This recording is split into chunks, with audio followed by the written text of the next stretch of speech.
Chips and Britain, two words that go together oh so well. In fact, one can almost say that chips are our national dish. But eating too much of any food can have a devastating impact on our waistline. In fact, almost half of men and a third of women are overweight. So what can we do to avoid this? Well, here's dietitian and nutritionist Jane Clark to give us some pointers. To get the benefits of what we eat, we need to look at the types of food we eat and also how we cook it. Now, there's some simple ways that we can actually ensure that we're getting the maximum benefit from our diet. The first one, when you're frying, when it comes to chips, is to make sure that when you've used a good healthy oil, that when you've cooked your chips, you shake off the excess fat before you tuck into them.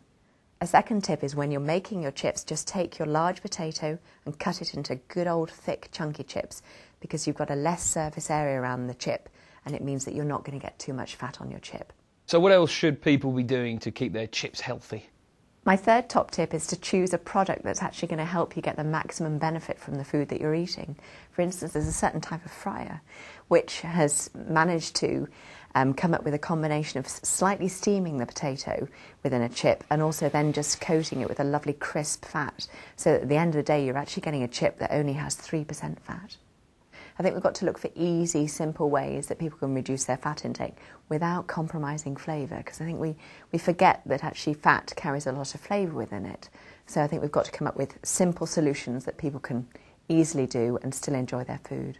So there you go. Now you don't have any excuses at all. If it comes to dinner time and you want a big plate of these, you won't end up having to wear a big pair of these.